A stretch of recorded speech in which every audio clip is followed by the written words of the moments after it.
Bonjour à tous et bienvenue dans cette nouvelle vidéo. C'est donc la partie 2 du chapitre H2A de la Révolution française à l'Empire. Donc cette partie 2 commence par la Déclaration des droits de l'homme et du citoyen. Dans la partie 1, nous nous sommes arrêtés à la prise de la Bastille le 14 juillet 1789. Eh bien, la prise de la Bastille, c'est le début de la Révolution. C'est vraiment le premier acte fort de rébellion contre le roi. Ça va continuer, c'est-à-dire que les paysans dans les campagnes, quand ils vont apprendre qu'il y a eu la prise de la Bastille à Paris, ils vont commencer à se rebeller dans les campagnes, attaquer les châteaux des seigneurs, brûler les registres dans lesquels il est écrit les privilèges, etc. C'est ce qu'on appelle la Grande Peur. Ça va avoir lieu pendant l'été 1789. Et donc, les députés, eux, ils sont toujours depuis le mois de mai à Versailles. Les députés du tiers-État, ils voient ça, ils se disent on va essayer de faire quelque chose pour calmer un petit peu l'ambiance, faire redescendre un petit peu la colère des hommes. Donc, le 4 août 1789, il vote l'abolition des privilèges, c'est-à-dire que par exemple les nobles et les religieux, le clergé ne payaient pas d'impôts, c'était un privilège, et bien ça va être aboli.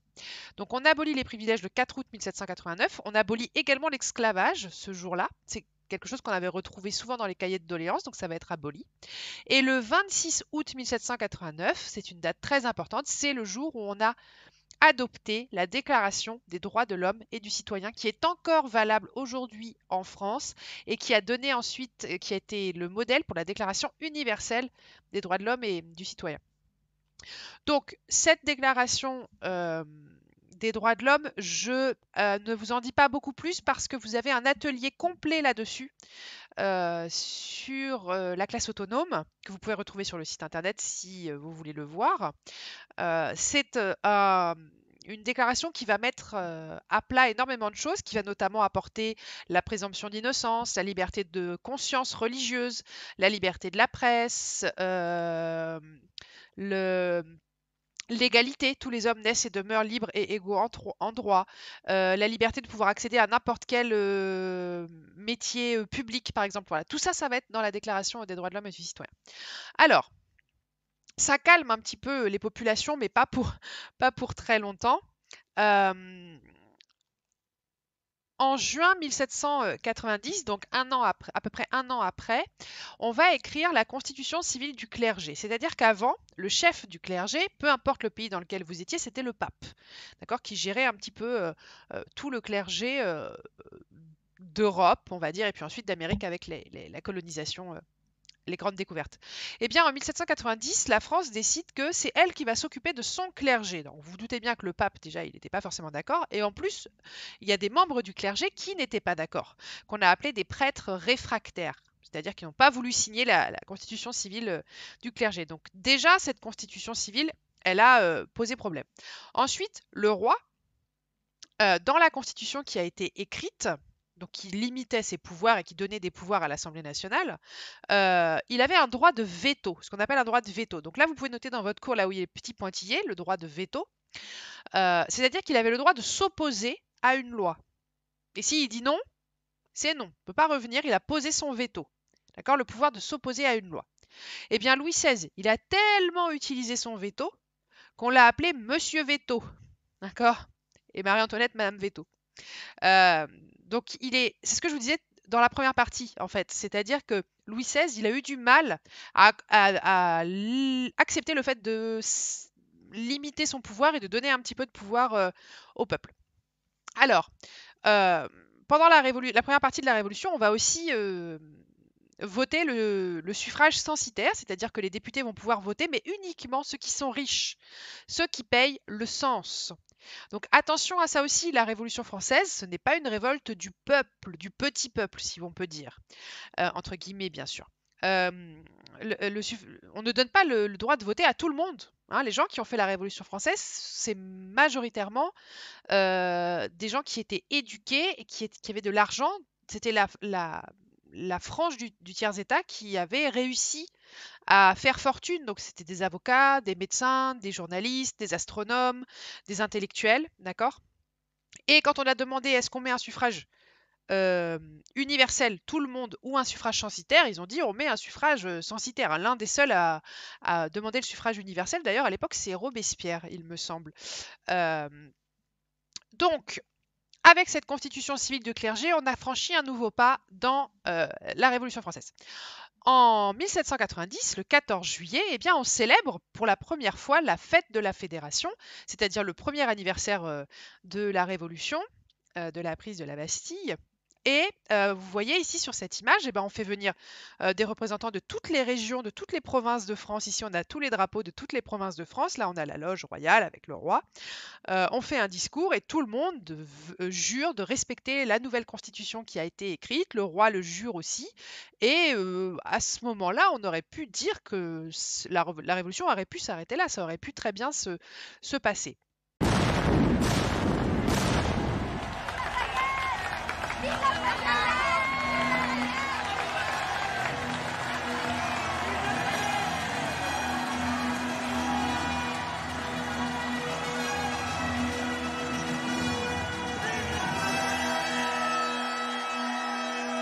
Mon cher Robespierre, voilà le héros de la Révolution qui passe.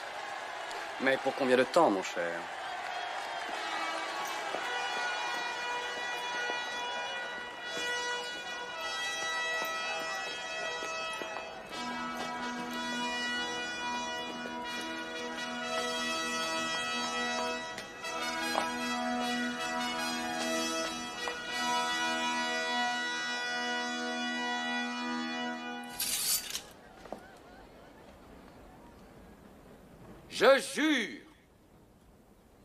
Je jure d'être à jamais fidèle à la nation, à la loi et au roi, de maintenir la Constitution décrétée par l'Assemblée nationale et acceptée par le roi, d'assurer conformément à la loi la sécurité des biens et des personnes. Je jure de demeurer unis à tous les Français par les liens indissolubles de la fraternité. Sauf que ce que je vous disais, c'est que le roi, eh bien, il accepte mal cette perte de pouvoir. Les prêtres réfractaires vont être violentés, on va les forcer à signer la constitution civile du clergé. Il y en a qui vont tenter de fuir et le roi lui-même se sent de plus en plus prisonnier dans son pays. On lui demande de plus en plus de compromis et du coup il va essayer de s'enfuir. Encore une fois, je vais très vite, hein. Si vous voulez être expert de la Révolution française, il faut travailler plus que ça et approfondir plus que ça, mais là je vais à l'essentiel. Donc le roi, il essaie de s'enfuir. Il va s'enfuir où? Il va s'enfuir là où il a des amis. Donc il va aller chercher la famille de la reine Marie-Antoinette qui vit en Autriche et en Prusse.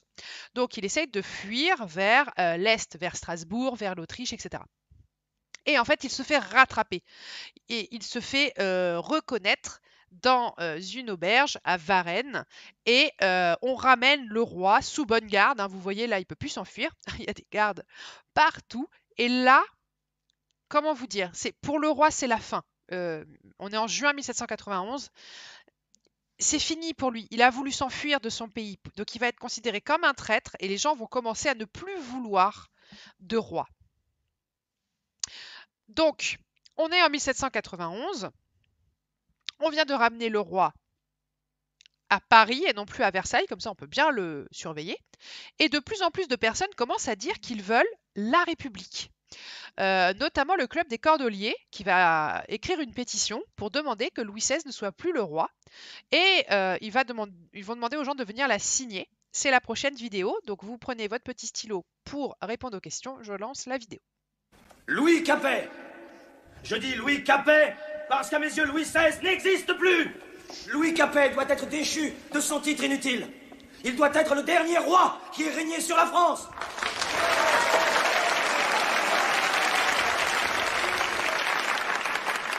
Plus de demi-mesure, plus de compromis devant l'indécision et l'hypocrisie de l'Assemblée. Les Cordeliers exigent la fin de la monarchie et réclament que la France soit désormais une république. Bravo! Bravo, Marat!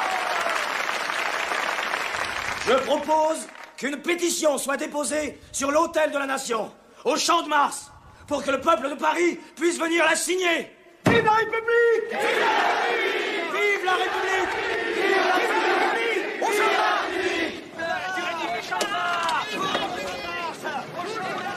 Je suis averti que des citoyens irresponsables, appartenant à la section des Cordeliers, veulent marcher sur le champ de Mars pour réclamer la République.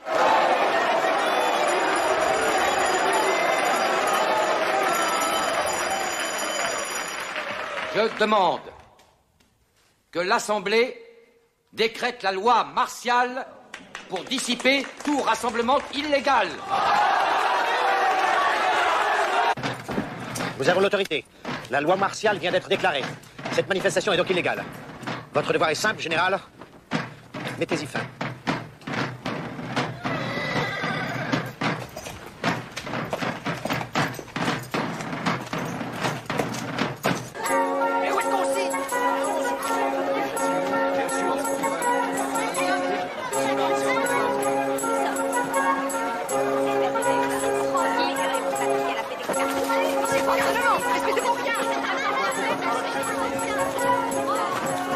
La garde nationale!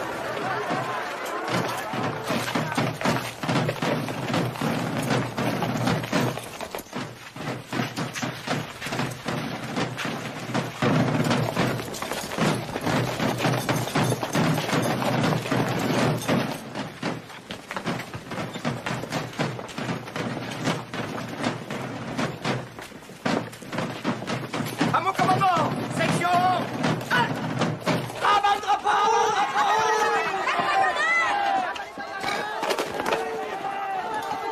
Au nom de l'Assemblée nationale, je vous ordonne de vous disperser. Pas de loi martiale!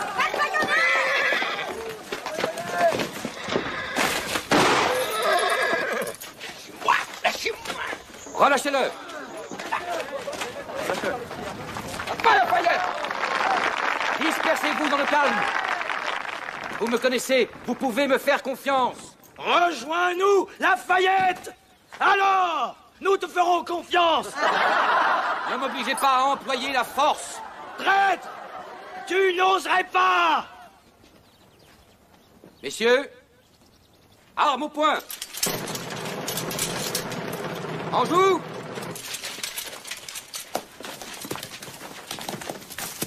Au-dessus des têtes. Feu!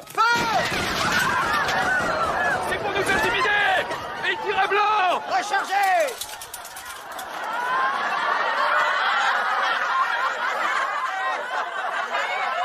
En joue.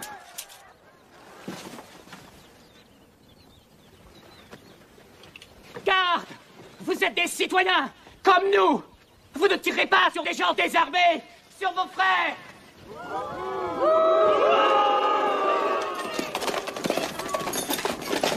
Feu! Feu! Feu! Arrêtez! Arrêtez! Cessez le feu! Feu!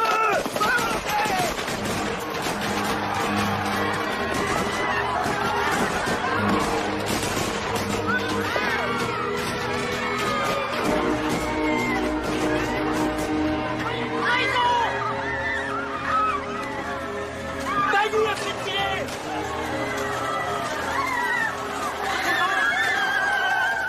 Maxime! Maxime!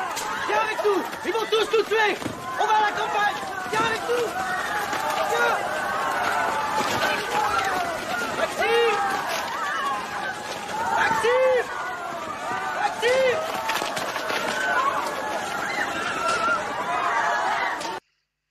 Alors, on répond maintenant aux questions. Quel surnom donne Marat au roi Louis XVI? Donc Marat, c'est un révolutionnaire français, c'est un médecin. Il l'appelle Louis Capet. Alors, nous, comme ça nous paraît ok, il l'appelle Louis Capet, mais à l'époque, c'est extrêmement irrespectueux d'appeler le roi comme ça. Le roi, c'était quand même un roi de droit divin, c'était Louis XVI, on l'appelait Sa Majesté ou Sire. On ne peut pas l'appeler avec un nom de famille, en fait, Louis Capet. Alors, ça fait référence aux Capétiens, une ancienne dynastie de rois de France. Donc, le fait de l'appeler comme ça, c'est extrêmement méchant pour l'époque. Enfin, en tout cas, ça montre qu'on pense que le roi n'est plus sacré. Quel système politique veut Marat? Eh bien, on comprend très bien que Marat, lui, il veut une république. Que demande Lafayette pour dissiper la manifestation? Eh bien, Lafayette, il demande aux gens de se disperser, de partir, de ne pas rester là et de ne pas signer la pétition. Parce qu'en fait, ils sont hors la loi. Dans la Constitution, il est écrit qu'il y a un roi et une assemblée nationale. Donc si vous demandez la République, vous êtes hors la loi. Mais oui, hein. Donc c'est ça qui est intéressant, c'est de voir que ce système dans lequel on est aujourd'hui, à un moment donné de l'histoire, il a été considéré comme hors la loi. Que se passe-t-il au Champ de Mars? Bon, bah, vous le voyez, c'est un massacre, hein, c'est une fusillade, donc la fusillade du Champ de Mars, on l'appelle comme ça aujourd'hui. Que sont obligés de faire les révolutionnaires qui sont sur place? Eh bien, ils doivent fuir ou ils doivent se cacher. Alors, on voit Camille Desmoulins qui dit à Maximilien Robespierre, viens, on va fuir à la campagne, parce que bah, ils ont les moyens d'aller fuir, ils ont une maison à la campagne. On voit que Maximilien, il tombe, donc il va être recueilli par quelqu'un d'autre qui va l'aider. Effectivement, Camille Desmoulins et Danton, eux, ils vont fuir à la campagne. Marat, lui, il va s'enfuir par les égouts. Il va essayer de sortir de Paris par les égouts pour pas se faire rattraper, par exemple. Alors, voilà, là on arrive à un moment de la Révolution où déjà on voit que les révolutionnaires ils ne sont plus d'accord sur ce qu'ils veulent. Certains veulent garder le roi, certains veulent une république. Et va s'ajouter à ça, en Europe, un climat de guerre. C'est-à-dire que les pays qui sont autour de la France, les pays frontaliers, ils se disent « Ouh là là, c'est un petit peu inquiétant quand même, ces gens qui demandent… la République, ces idées de chasser le roi, de faire des constitutions, etc., ça les inquiète. Ils se disent, ouh là là, il ne faut pas que ça arrive chez nous. Donc, les rois d'autres pays de l'Europe vont déclarer la guerre à la France. En plus, Marie-Antoinette, elle qui est née autrichienne, va demander à sa famille de l'aider, ce qui va être très mal vu par les Français. Donc la France, en plus de la Révolution française qui est à l'intérieur du pays, va être en guerre avec le reste, en tout cas une grosse partie de l'Europe. Vous voyez ceux qui sont autour, ici, les pays ennemis qui sont en rose. Donc, voilà, c'est un petit peu compliqué, cette Europe coalisée. Donc, en avril 1792, la France déclare la guerre à l'empereur d'Autriche-Hongrie. La France va perdre énormément de batailles et elle va demander beaucoup de volontaires. Donc, il y a des gens qu'on va embarquer, hein, de peuples, des gens, des paysans qui travaillaient dans les campagnes en France, qui vont être, qu'on va aller chercher pour se battre dans cette guerre. Et notamment, on va demander au maximum de personnes de venir à Paris pour ensuite aller en Autriche faire la guerre. Et il y a un escadron qui va venir de Marseille et qui va apporter avec lui une chanson que vous connaissez tous aujourd'hui, qui est la Marseillaise. D'accord? Donc, c'est parce que c'est les Marseillais qui l'ont amené à Paris, alors que c'est pas du tout un Marseillais qui l'a écrite. Rouget de Lille, il l'a écrite à Strasbourg. Donc c'est un chant qui est extrêmement violent. Si vous regardez bien les paroles, là, on parle de drapeaux sanglants, d'étendards sanglants, on parle du sang de l'ennemi, le sang impur, on parle des armes, on parle de la victoire au combat, parce que tout simplement c'est un chant de guerre, la Marseillaise. Hein, c'est un chant au départ qui a été écrit pour donner du courage aux hommes qui allaient se battre contre les Prussiens, contre l'Autriche-Hongrie. Donc c'est pour ça que c'est un chant qui est un petit peu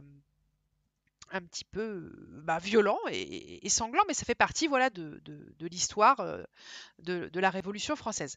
Donc, vous notez dans les petits pointillés, donc la chanson qu'ils apprennent aux Parisiens, c'est la Marseillaise, la chanson qui est à côté de cette carte-là. Vous avez 3 petits pointillés dans votre cours. Vous notez, c'est la Marseillaise. Donc le chef de l'armée prussienne, il s'appelle Brunswick. Et Brunswick, il envoie un message aux Français en disant, si vous ne relâchez pas tout de suite le roi et la famille royale, je vais détruire Paris. Le peuple, lui, il voit ça, il se dit, ok, la famille royale, elle est complice avec Brunswick, et donc, il décide d'aller chercher le roi chez lui. Le 10 août 1792, donc le roi il habite à Paris, aux Tuileries, on va le chercher et on va l'emprisonner en se disant il est en train d'écrire à Brunswick, il est complice, il ne nous soutient pas dans cette guerre.